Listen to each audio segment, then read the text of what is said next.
मित्रों, ऐसे तो भूमंडलीकरण या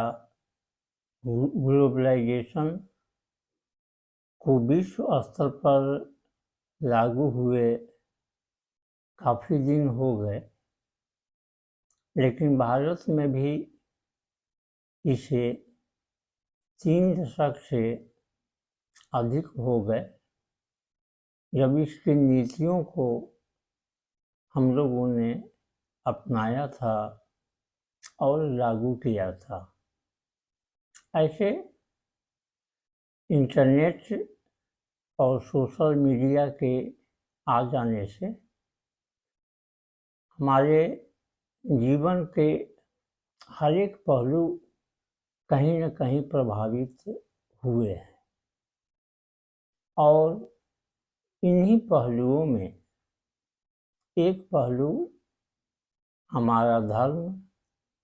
या रिलीजन का है, जिसको कई पक्षों को इस भूमंडलीकरण के कारण परिवर्तन देखने को मिले हैं। सबसे पहला परिवर्तन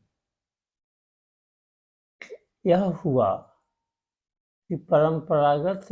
रूप से हम हिंदू, मुसलमान,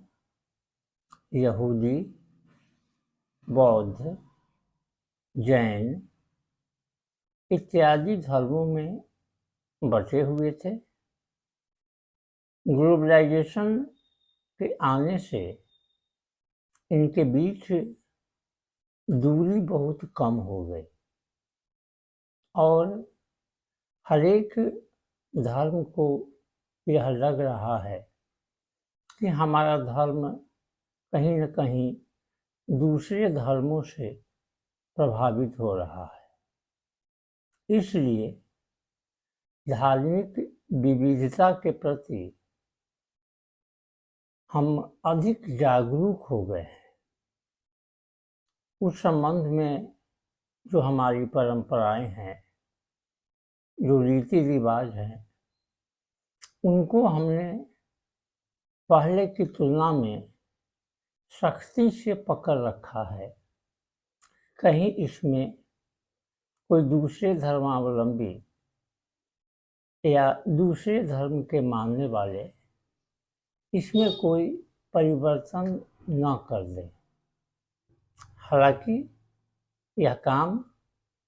हमारे वश का नहीं है और समय की जो धारा है, विचारों के जो बहाव हैं, उसके प्रभाव से हम बहुत दिनों तक वंचित नहीं रह सकते। इसका दूसरा प्रभाव परंपरागत विश्वासों को हुआ है, क्योंकि सैकड़ों हजारों वर्षों से जिस धार्मिक विश्वास के सहारे हम जीवन जीते आए थे, उन पर कई प्रकार के सवाल खड़े किए जा रहे हैं और धड़ल्ले से एक धर्म की तुलना दूसरे धर्मों से की जाती है। किसमें कितनी अच्छाई है, किसमें कितनी बुराई है, मानवता की दृष्टि से इसका विश्लेषण किया जाता है और फिर एक निष्कर्ष निकाला जाता है धर्मों के बारे में। तो इसलिए जो आधुनिक विचार हैं और यह भूमंडलीकरण का जो फेज है, इसमें जो हमारे धार्मिक पारंपरिक विचार हैं, वे कहीं न कहीं बदलने की प्रक्रिया में है। इसका तीसरा प्रभाव यह हुआ है कि इंटरफेथ जो डायलॉग है, उसकी संभावना बढ़ी है। कई ऐसी बातें हैं जैसे दया है, करुणा है, प्रेम है, विश्वास है, परस्पर सहयोग है, क्षमा है, जो करीब करीब हर एक धर्मों में पाया जाता है। अब मानवता के पुजारी ऐसे लोग जिनका विश्वास इन सामान्य या कॉमन बातों में है, उनके बीच आदान प्रदान बढ़ा है, उनके बीच एक्सचेंज बढ़ा है, और इससे ऐसा लगता है कि धर्म का एक कॉमन कंसेप्ट है जिसमें दया हो, करुणा हो, क्षमा हो, प्रेम हो, शांति हो, सुरक्षा हो, इसको मद्देनजर रखते हुए हमारी मानवता, आज की मानवता, भूमंडलीकरण की मानवता आगे बढ़ रही है। इसलिए